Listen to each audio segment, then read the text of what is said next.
मेरा ना एक दोस्त है रमेश और उसका एक दोस्त है सुरेश। तो कैरेक्टर पता चल गया तुमको कौन कौन है। एक तो रमेश है और सुरेश है। अब रमेश क्या करता था, उसको ये नहीं पता कि मैं क्या चीज़ हूँ या फिर मुझे क्या करना चाहिए मेरी लाइफ में, या फिर मैं क्या करूँ अपनी लाइफ में। मतलब उसे कोई भी डायरेक्शन चाहिए होती, उसे सुरेश की ज़रूरत पड़ती थी। सुरेश वो हर चीज़ जो कुछ भी बोलेगा वो रमेश करेगा ही करेगा, क्योंकि उसको खुद नहीं पता कि उसको उसके लाइफ में क्या करना चाहिए या फिर वो क्या चीज़ है। वो बताता है, मतलब सूरज उसे बताता है कि भाई तू ये चीज़ है, तू तू इस चीज़ में बुरा है, तू इस चीज़ में अच्छा है। एंड जब रमेश को ये सब पता चलता था तो वो मान भी लेता था कि हाँ भाई मैं इस चीज़ में बुरा हूँ, मैं इस चीज़ में अच्छा हूँ, या किसी चीज़ में हूँ। हमेशा उसको तो बुरा ही बोलता था कि भाई तू इस चीज़ में बुरा ही है। लेकिन मैंने उस चीज़ से क्या समझा कि ये जो रमेश है वो अपने बारे में कुछ जानता ही नहीं है। वो खोया हुआ है, वो खुद के बारे में कुछ भी नहीं जानता। मतलब ये कितनी शौक वाली बात होगी कि भाई मैं अपने बारे में नहीं जानता। मतलब उसे अपनी ही अच्छाई और बुराई के बारे में नहीं पता है, और उसे किसी और की ज़रूरत पड़ रही है कि वो उसे बताए कि भाई मेरे में क्या अच्छा है, मैं क्या कर सकता। 1 मिनट पहले बाल बना लो, बहुत ही गिल्ले हो गए बाल आज, एकदम ही नहा के आया हो जस्ट, ठीक है। एनीवेज, तो मैंने क्या सीखा है इस चीज़ से, मैंने क्या ऑब्ज़र्व किया। देखो, कुछ लोगों के लाइफ में ना बहुत ऐसे, क्या बोलेंगे उसको, वे नहीं होगा, या फिर उनको खुद के बारे में क्लियरिटी नहीं होगी। हाँ, क्लियरिटी इज़ द वर्ड, कि क्लियरिटी नहीं होगी उनके बारे में कि कैसे वो क्या है और उनको क्या करना चाहिए और उनको किस दिशा में जाना चाहिए। उनको ये पता ही नहीं है। और ऐसा क्यों होता होगा? क्योंकि हो सकता है क्योंकि पेरेंट्स उनको बताते नहीं होंगे, या फिर उनको ऐसी ही परवरिश मिलेगी कि उनको, जो उनके माँ बाप है वो ही उनको सब बताते थे कि तुमको क्या करना चाहिए, तुमको क्या नहीं करना चाहिए, ठीक है। उनको बचपन से लेकर तो जब तक वो बड़े हुए उनको सिर्फ डायरेक्शन ही मिली, उनको ऑर्डर्स ही मिले। उन्होंने कभी अपना फ्री विल का इस्तेमाल नहीं किया। अब जब मैंने रमेश को देखा कि ये बंदा कभी भी अपनी फ्री विल का इस्तेमाल नहीं करता, ये बिल्कुल भी, भाई देख मुझे क्या करना चाहिए मुझे पता ही नहीं है। उसका हमेशा ये आंसर रहता भाई कि भाई देख मुझे क्या करना है मुझे नहीं पता, कोई और मुझे बताएंगा तो मैं कर लूँगा। मतलब this is the weird thing कि भाई तुम्हें खुद क्या करना है तुम्हें भी नहीं पता। लेकिन हाँ, उसको ये ज़रूर पता था कि उसको डांस करना बहुत पसंद है।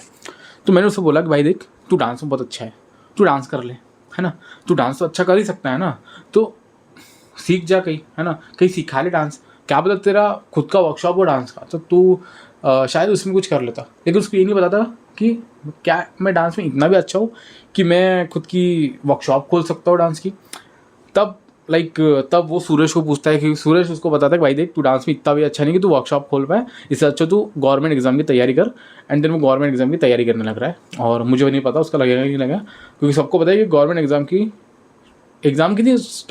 कितनी टफ होती है। ओके, तो जब मैंने ये देखा कि भाई उसे ये भी बताया कि उसकी खुद की जो अच्छाई है उसको खुद क्लियरिटी नहीं कि मैं इसमें अच्छा भी हो कि नहीं हूँ, इतना ज़्यादा अच्छा भी हो कि नहीं, या कम ज़्यादा अच्छा हो भी नहीं हूँ। तो उसको ये भी नहीं पता, कोई उसे और बता रहा है, कोई और उसे बता रहा है, ठीक है।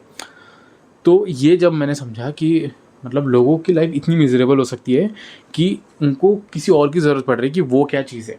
अब मैंने समझा कि भाई ये तो भाई एकदम माइंड फकअप हो गया यार लोगों का, कि भाई ऐसा कुछ हो रहा है। एंड ये ओवरऑल मुझे लगता है कि ये परवरिश की ही प्रॉब्लम है, कि जब देखा जाए कि मैं भी ऐसा था एक टाइम पे कि मुझे क्या पता था, क्योंकि मेरे माँ बाप तो एक तो इंडियंस देसी माँ बाप कैसे होते हैं, उनको उनका बच्चा कैसा भी हो, है ना, तो भोंदू का भोंदू ही रहेगा, तो किसी काम का नहीं, तो निठल्ला ही रहेगा, ठीक है। तो इस कारण क्या होता है, वो कंडीशनिंग हो जाती है दिमाग की कि भाई मैं निठल्ला हूँ, मैं किसी काम का नहीं, मैं किसी कोई भी काम करने जाऊँगा मैं वहाँ पे गुड़ गोबर करके आऊँगा, ठीक है, गुड़ गोबर करके आऊँगा। ओके, तो ये जब बिलीव्स आ जाते हैं ना, इतनी कंडीशनिंग हो जाती है इंसान की कि भाई इतना बोल बोल के भाई हाँ तू तू वेला है, तू ये सब है, ये सब सही में भोंदू बन जाता है। मैंने भी ये नोटिस किया था कि हाँ भाई मेरे पापा इतने भोंदू भोंदू बोल रहे, मैं साला सही में भोंदू हो गया था। लेकिन ये जब मेरा बिलीफ टूटा, कब, 8, 9, 10 की बात है, पता नहीं, मैं एग्जैक्ट मुझे डेट नहीं पता कब की बात है, लेकिन जब मुझे पता चला था कि भाई हाँ ये कंडीशनिंग के कारण ही ऐसा होता है, तो मैंने अपना जो बिलीफ सिस्टम था वो सब चेंज कर दिया। और मैंने अपने को एक चीज़ बोली, देख भाई कोई और तुझे नहीं बताएगा कि तू क्या चीज़ है। क्या जो कुछ भी हूँ मैं अपने सेल्फ बिलीफ के कारण ही, हाँ भाई मैं ही खुद को बताऊंगा कि मैं क्या चीज़ हूँ, कोई और मुझे नहीं बताएगा, ठीक है।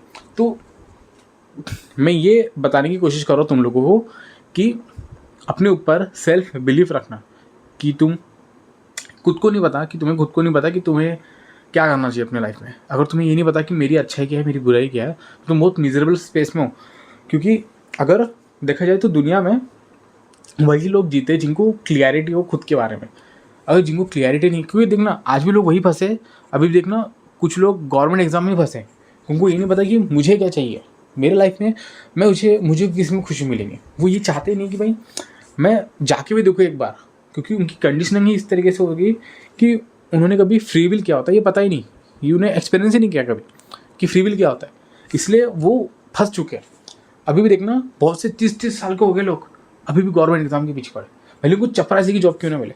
अब ये तो पता नहीं मैं नौकरी क्या एग्जाम क्यों ले रहा हूँ, लेकिन हाँ मेरे पास एक ही एग्जाम्पल है। क्योंकि बहुत से लोग क्या होता है कि उनको फ्री विल नहीं होता, एंड उनके घर वालों के प्रेशर के कारण वो लोग वही पाथ चूज़ करते हैं जो उनके माँ बाप बोलते हैं, जो उनको ऑर्डर्स मिलते हैं, जो उनको डायरेक्शंस मिलते हैं कि वही इस्तेमाल करते हैं। अदरवाइज़ वो कुछ नहीं करते खुद का, वो बस ऑर्डर फॉलो करने वाले एक रोबोट बन जाते हैं। भाई देख एक कमांड मिलेंगी, मैं वही चीज़ करूँगा, मेरा वही एक मोटिव रहेगा कि मैं इस कमांड को फुलफिल करूँ। एंड ये सब चीज़ से तो मैं निकल गया, क्योंकि मुझे अच्छी खासी फ्री विल मिल गई थी। मेरा जो खुद का मन था मैंने खुद को उसको कंट्रोल में ला लिया था कि भाई देख तुझे जो कुछ करना है वो खुद के बारे में करना है, खुद के लिए करना है और खुद का सोच के करना है। अदरवाइज़ क्योंकि दुनिया बहुत जालिम है, वो अगर तुम खुद का नहीं सोचेंगे तो वो अपना सोचेंगे और तुम्हारा इस्तेमाल कर लेंगे, और यही होता आ रहा है। तुम कहीं पे भी जाओ, इसलिए तुम्हें क्या करना है, तुम्हें क्या नहीं करना है, तुम्हें पता होना चाहिए, ठीक है। तो हाँ ये थी कुछ सेल्फ रियलाइजेशन, सेल्फ ऑब्जर्वेशन, या फिर कह लो कि सेल्फ बिलीफ के ऊपर एक वीडियो थी जो कि तुम्हें बताने की मैं कोशिश कर रहा हूँ, ठीक है। अगर तुम्हें वीडियो से कुछ भी मिलता है, कुछ भी समझ में आया है, ठीक है। अगर कुछ नहीं समझ में आया तो नीचे कमेंट करो, नीचे वार्तालाप करते हैं, ठीक है। मैं मिलता हूँ नेक्स्ट वीडियो में, क्योंकि मेरा हीरो टाइम हो चुका है। यार मैं सोच रहा हूँ कि इस आउटरो को ना चेंज करूँ, यार मुझे ऐसा सही नहीं लग रहा कि भाई मेरा हीरो टाइम हो चुका है और मैं निकल रहा हूँ। और ये क्या बात है, क्योंकि असली हीरो गिर तो मैं कैमरा खोल के करता हूँ, तो इसलिए मैं सोच रहा हूँ कि इस आउटरो को चेंज करते। मुझे बताओ यार मैं आउटरो कैसे इस्तेमाल करूँ, मुझे समझ में नहीं आ रहा, ठीक है। मिलते नेक्स्ट वीडियो में, good bye, good bye, okay, good bye.